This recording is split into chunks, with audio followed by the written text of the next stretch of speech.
Hello, everyone out there watching us, and to my guests today. And we're in our second English language FCG Voices Talks or e-talks. And it's because we have a very international crew today, and we're a rather mixed group in terms of activities and the places in the fashion world. So we're going to be jumping around, but I'm really interested to see how we all converge. As for me, if you don't know me, I'm Melissa Drier. I've been on the Berlin scene forever, from 1985 to 2019, when it would have been my 43rd year with my publishing company, Fairchild Publications, and I decided, yeah, it's time to take a little sidestep. But as you see, I'm still somewhat in the picture. With us today, we have Cyrill Gutsch, designer, brand and product developer, and founder of Parley for the Oceans, who's talking to us from my old hometown from New York. Jacqueline Farrell, who is education director at the Princess Foundation, and she's coming into us from Dumfries, yes? From Ayrshire, yes, from Scotland. Yeah, good. So greetings. And Clare, one of my oldest buddies in the Berlin fashion scene. And Clare is the founder and owner of Fake PR in Berlin. And she's also one of the key shakers and movers of fashion days, press days in Berlin and elsewhere. But we're all here to sort of talk about where we find ourselves, me less. I want to find out where you find yourselves in terms of all of the different phases of COVID and COVID shutdown. And what's interesting is because we're in different, you're all in different fields of activities, but we're also in different physical places and different phases of where the shutdown is. So let's just get a brief status report. And I was going to start with Cyrill to find out how you're operating. How is Parley operating during the pandemic? First of all, thank you for having me and us, Parley, in this conversation today. Yeah, New York is a ghost city right now. Everybody who could was escaping either to the Hamptons or to the hills, like the whole Woodstock area, or home, you know. And when you walk Lower Manhattan, then you don't see so much light in the windows. And it's picking up a bit over the last days that you see traffic on the street, but you don't see the people who normally live here. And also it is a bit weird because you're here for people. You're here not to kind of watch buildings, right? And this life is missing. And from the other side, yes, we are in the eye of the storm here. And I would assume that every second person definitely got hit by the virus, knowingly or unknowingly. And I really hope that there will be a herd immunity happening very soon, where we just more or less get used to that virus. And it's a bit embarrassing. Can Parley cope? I mean, can Parley, I'm sorry, it's my English. No, can Parley go on with its activities? I mean, we are based on 4 pillars, right? And one is a direct action. And we are operating in 28 countries on the ground, fighting for life. That is not possible right now. Yeah. So it's not possible. But what we do is we plan, we put strategies in place, structure in place. We learn to really work remotely, even in our headquarters. I think it's a time to recalibrate and also to repolish our agenda. And what we have decided is that, yeah, we want to win time with that virus. We feel that people connect these issues with the lack of, I would say, empathy to the environment, you know, and I feel that this is the moment right after the crisis when we just get used to it, that nature actually has a say in how we are forming this planet, that we restart a total new program. Sounds good to me. Clare, what's changed for you in the communications business? I'm thinking operationally, and then also in terms of your clients, and then also in terms of your team and what they're actually doing. Yeah, I mean, Corona had a huge effect on our business, unfortunately. Most of our team were Kurzarbeit, which means half time, and the rest were Nullarbeit, which means 0 time. We lost clients. Some clients paused. A few carried on as normal. I think there was 2 weeks where every email received was asking for a catch-up call. We all knew that that wasn't a very good sign. I think the hardest part for us and most agencies across the country was the uncertainty, especially at the beginning of the coronavirus. We just didn't know whether it was the end of our business, the fashion industry. It was a very, very scary time. But in terms of dealing with media, I mean, as we're based in Berlin and media is spread across Germany, things communicated pretty much the same. So the topics might have changed somewhat. Shootings didn't take place, but I think the magazines became very creative. And we still had conversations, we still talk daily with them. And I have to say in the last couple of weeks, things have changed again. So they are doing shootings. Some of the editors are even shooting in their own homes. So slowly things are picking back up in the way that we knew them before. As I understand it, Princess Foundation, your educational program seems to be pretty hands-on. It's about handcrafts. It's about traditional skills. So I'm wondering, how are you going forward at the moment? What are you doing? Well, we have a range of programs, and our Future Textile strand is only one strand. We are based in the west coast of Scotland in a country estate, and we bring in sort of hundreds of school pupils across the week and trainees, and we had to just immediately shut down. So our kind of core engagement changed, and in the first few weeks we were pretty stunned as to how do we continue to engage with our audience. And the idea that you do things with your hands and you have to be in a certain place using certain tools wasn't going to be feasible. So we started to look into online learning and realised that we can actually do that really well. And we have continued to work with groups of students on our textile programme and our building arts programme remotely. So things that seemed like a good fun social tool like WhatsApp have actually become a very, very quick and immediate teaching tool for us. We're sharing videos, we're answering questions as soon as they're posed, and the students themselves, whether they are an adult returner on a community programme for sewing, or they're one of our artisan students learning luxury sewing skills for the high end of the market, they're all very understanding. Everyone's rising to the challenge and feeling that they have a part to play and continuing to have a dialogue with us. So that has been surprising and really encouraging for us that we haven't lost touch with our audience. The school audience, we are working with teachers at the moment to see how we can continue to teach those sewing skills when the pupils are not in the classroom. What does that actually mean for someone at home when they don't have a sewing machine or needles and thread, etc.? What can we sew with? What can we knit with? What can we make with when you might only have chopsticks in your house and balls of string? So we're trying to reinvent the techniques in a new way to keep our client group interested and hope that we can return them to the estate fairly soon. That's very exciting. It sort of answers my next question, which was, what's coming out right now that's positive or surprising. Claire, we talked about it a little bit. You were talking about less travel and making all of us more aware of our choices. Have you had positive surprises?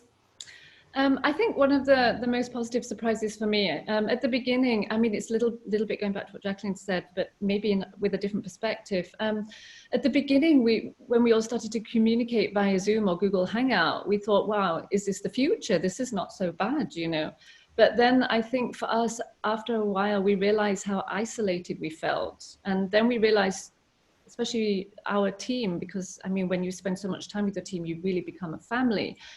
How important the workplace is, not just for work, but for changing the mindset. Because I think, as a team, you're inspired, you're laughing, you're being human. So it reminded me of how much I enjoy going to work, actually, which wasn't that's a surprise.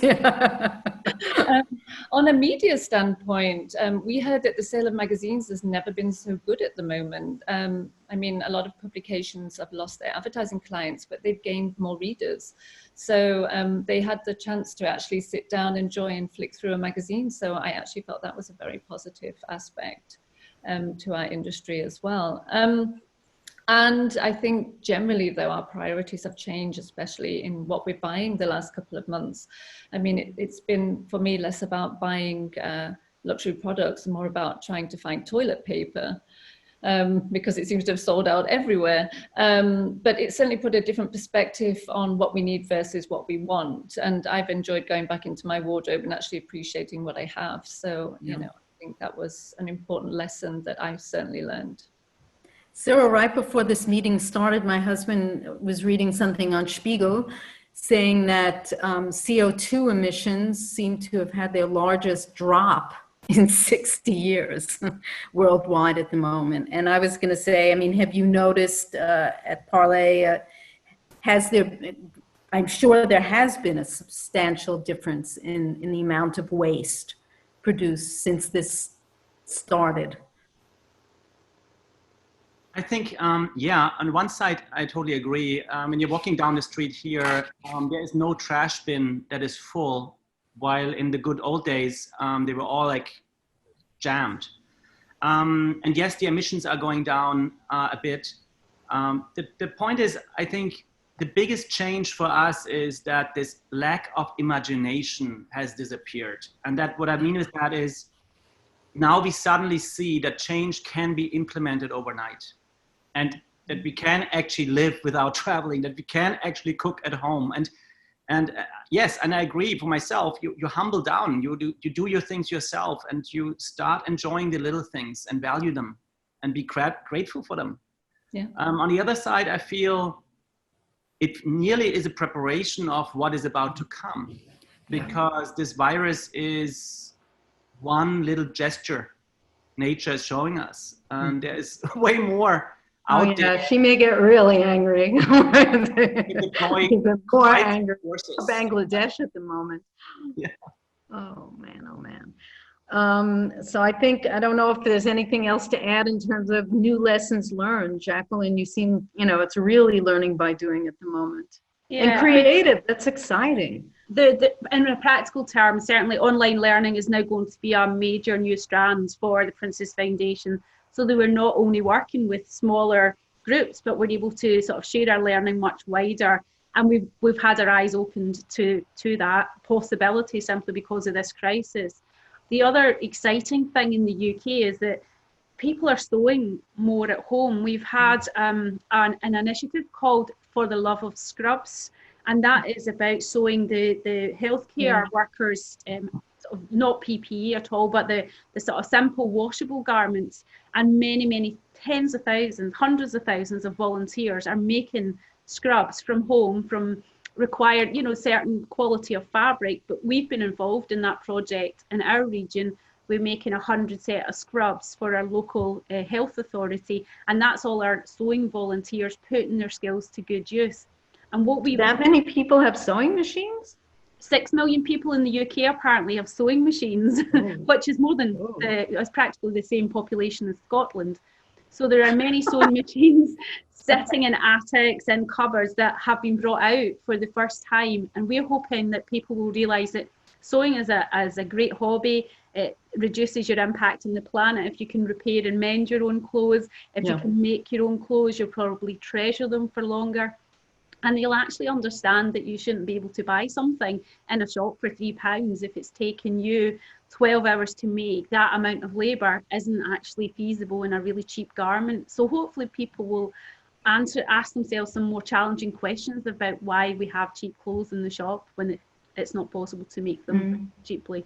So there's a really interesting movement happening around sewing in the UK. There's movement. This is the most exciting thing for me. There's movement after a lot of time. I mean, I sometimes feel the world and our industry, the fashion industry, has been on speed for about 20 years. It's not healthy.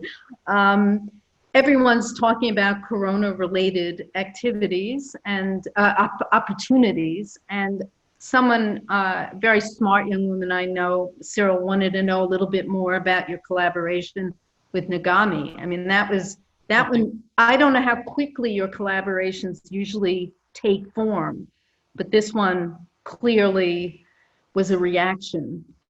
Is something changing in your approach to collaborations? No, I mean, we are a collaboration network. I just think that what changed was the focus, that we felt normally we have to protect animals against our negative influence, I mean, us humans. And now we were, when this all started, we felt like, how can we actually help our own species? And in such a severe moment. And yes, looking at our materials, looking at our network, looking at also at our distribution opportunities, brought very quickly together a COVID-19 collaboration hub. And what you're seeing with like Nagami is the tip of an iceberg. We don't communicate so much, but we also put together governments, intergovernment organizations. It's like a big network now that is forming, and there's huge demand for personal protection gear. There's huge demand for any kind of things, even food in some areas, right? And I think it's a good training for us to deploy fast and aggressively our network, really, you know, and not to allow questions of like, oh, how much can somebody earn with that? That's not the point here. And with environmental issues, people often don't feel the urgency, but here they see the urgency. So the pace is different. There's something to lose, and that makes the whole movement for a lot of people more tangible. I was also appreciative, however, that it was a very creative, it was a well-designed mask. It made me believe in 3D printers a little bit more. Yeah. It was a rather, I would have liked to have gotten one myself, so. Oh, you can. And we are actually, it turned into a full range of face protection. So we are now, there is a lot, there were some designers that pretty much designed things, and they came right away to us and said, listen, probably you can implement that with your materials. Because what you're also seeing is that all these items, the single-use plastic items, they're not really smart, you know. What we're doing right now is we're buying tons of protective items or sanitizers and whatever, and we're tossing them in rapid speed because right now we only care about ourselves as a species. And there are smarter ways to produce these products, better materials, even better functionality. The only limiting factor is that time is not on our side. Everybody needs these things right now. Yeah. And there's no time to develop. I mean, even Adidas gave us full access to their supply chain now. So we can actually convert factories they're using to make protection gear. It's just that these facilities often can't be converted so fast. You know, you can't bring a normal garment maker to a medical grade equipment maker overnight. You need some knowledge, but more important, you need equipment, and that takes lead times. Yeah, wow. But hey, Claire, do you think PR is changing the way it operates due to Corona, in times of Corona and post-Corona? I was thrilled when celebrities are getting more or less morally hit over the head for certain videos that they put out there. If they go away, I'd be totally happy. And influencers are losing some of their drive, but it's sort of like, you know, getting real stories out there often seem to be less sexy to people. Or what kind of content do you think will need to be generated in future? I mean, I think the fashion industry as a whole needs to change. And I think if you ask anyone in the fashion industry, you're probably going to get the same response, that we need to slow down, we need to produce less, we need to be realistic with our targets. But it was never the right time until Corona made us all pause. And I was very encouraged to hear that Dries van Noten, together with some senior CEOs and buyers and creative directors, they wrote an open letter to the industry asking them to change the calendar and reschedule the sales, produce less, travel less. And I think if this change would happen, this would trickle down to all aspects of the industry, especially the way we communicate with the media, which in turn would hopefully change the buying habits of the consumer. So I think that's very, very promising and very exciting. Digital showrooms was something that came up. I mean, I think it's a very interesting idea, but I also feel that PR is very much about communication. So, you know, the German press days. So is buying clothes. I mean, how can you buy clothes if you can't even see what the fabric is? And you buy clothes on a big scale. Exactly. I mean, the idea of trade fairs being digitalized is slightly strange for me, because I know that when I go to a shop, I mean, if I would buy something online, for example, and then I received it, realized it's not what I like, I could send it back. But if you would have to buy something, you know, for example, from a trade fair, and you're ordering maybe 50 pieces of something, you receive it, realize it's not the way you wanted it or how you imagined it, would be impossible to send it back, of course. So I still think that the face-to-face or the direct communication of presenting your showrooms or your trade fairs or you know, in that method is really, really important, especially to have that one-on-one experience, which we realized was also very important during the isolation period. Mm-hmm. Jacqueline, what can we, I mean, you're entering new territory digitally, and do you see that you're seeing that there's a possibility to do both at once? Yes, that we are sort of talking about that blended learning approach, where we use the online facilities to reach a wider audience, or to go in depth with some of our sort of key student groups in certain areas, do online tutorials, but also not to lose sight of the fact that we have this beautiful estate that will be open again to the public, that we will be doing face-to-face learning. It might be in a different format, socially distanced, but people, Claire mentioned that we miss the workplace, but we also miss that interaction, the building of communities, which the foundation is all about. And so we will continue to have people engage directly with us to do what we do well, which is learning from the order of nature, to respect the environment. And we want to make sure that continues, but we'll never sort of now step away from online learning. That we've dipped our toe in the water. We've been hugely encouraged by how people decide to learn at their own pace, at their own time, if they wish. And you can do really good quality learning in a different way. I mean, you have a very special situation, and with the Princess Foundation, it's sort of a niche kind of approach. But as somebody involved in the world of education, do you think there needs to be a new way of educating? I think we're all looking at a new way of educating right now, from early years, you know, the smallest of children right through to academic learning is changing how it's approaching.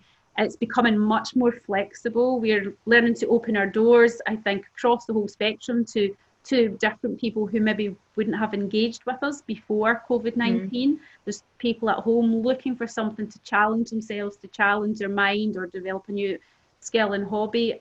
There's lots of research and communities sharing good practice or interesting brands online that maybe would not have had a platform and have been sort of slightly lost against some of the bigger players. So I think, slightly lost my train of thought, but I do think learning in itself has definitely taken a big step forward. We're not using the Victorian method of learning in front of a classroom and a blackboard and whiteboard type learning. That's definitely changed completely.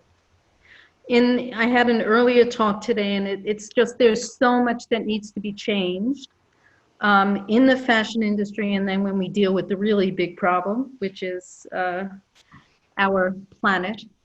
If you had a wish list, because apparently we have to, I think all of us have to come up with our priorities, because you can't do it all at once. But if you had a wish list of what could get tackled first, I mean, Cyrill, what's up there? What are the priorities right now? For us, there are three priorities, and one is, of course, climate change. That means the end of fossil fuel, end of meat consumption. The second is plastic pollution, replacement of synthetic materials completely. And the third one is illegal fishing, overfishing. That means pretty much our eating habits, the way we are looking at life out there in the sea. And I think it's not so unrealistic to achieve those, but it needs a very strong collaborative understanding worldwide. And that's what we're working on. So we're working now on forming a massive network pretty much between governments, intergovernments, organizations, brands, but it's all driven from the creative industries, because I feel that we creators, we can own the responsibility to change the industry with our ideas, with our design, with technology, but also with media reach. It's our obligation to show what can be. And I feel that, and I agree with what was said before, this moment right now is that moment of pause, where you probably don't want to go back to how it was, because it wasn't so great. It's the moment where you define a new normal. Claire, thoughts? On a personal level, I'm very much looking forward to being with my family and friends. That's slightly more selfish. But I do think that 2021 is going to be the year of change, especially for the better. A friend asked me today if I thought there was a way back, and my answer was absolutely, but not without responsible changes. I think over the last couple of years, the younger generation has been asking the right questions, and I think Corona has hopefully given us the pause and chance to implement them. So. I sillily, or maybe it was not so silly. I thought 2020 might be the year of seeing clearly. Yeah. Jacqueline, your wish list. Oh, I'd like to pick up on a point that Claire has made about the younger generation being sort of the voice for change and asking the right questions. We had a seminar with the Fashion Council of Germany on the estate in Scotland, and we had 120 young people, school pupils and students, who came in for the afternoon, and we surveyed them about their buying habits before the seminar, and then we told them about the issues around pollution, about ocean plastic, about overconsumption, and we asked them at the end, what change are you going to make today? What is the one change you can make?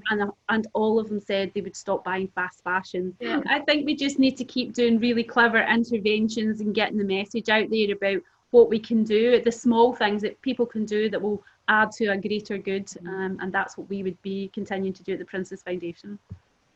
Great. Yeah, I had said if time permits, we have 5 minutes, folks. Anything anyone wishes to get off their chest or put out there? I have one thing that I would say, back to being the positives that have came out of working remotely, but the online working with different colleagues, the collaborations that we're talking about now, they have accelerated. We are thinking much more responsively and quickly about what we can do with new partners that we wouldn't have maybe worked with before, or it would have taken a long time to set up a meeting. Now we all know we can have a meeting really, really quickly, and we can meet people face to face without someone flying in from another country. So I think that's been a real bonus about the COVID-19 kind of development of ideas. No, even I mean, the fact that I'm Zooming, it's a miracle. But I had to come into Berlin to do it because I live in the country, and my internet works okay, but it would not line up with my mouth and my words. So take it away, Claire, Cyrill. Just one small thing. I think the last couple of months also helped me to stop and think about the local businesses that I have around me, whether it's the bakery or the stationery shop or the restaurants that deliver, and actually being aware of the little businesses that are also going through the same struggle that I am, and has already helped change my own buying habits. Yeah, and I think for me, it's very simple. I am aware of time now and having the opportunity to still be here. It was probably the first time in my life that I was confronted with that, I would say, that clock that is ticking and the time that is running out in my own life. And so I just want to use my time way better. You know, I mean, I'm doing everything I can, of course, but there's more you can do. And there's also, I think now for me, a very big urgency on focus, on priorities, and saying, you know what, you want to actually hit where you can hit best. And for us, it's the environmental goal to end toxic business practices in the next 10 years. So we have to go in even stronger now, and we will. Well, great place to end. And I thank you all. It's been a pleasure.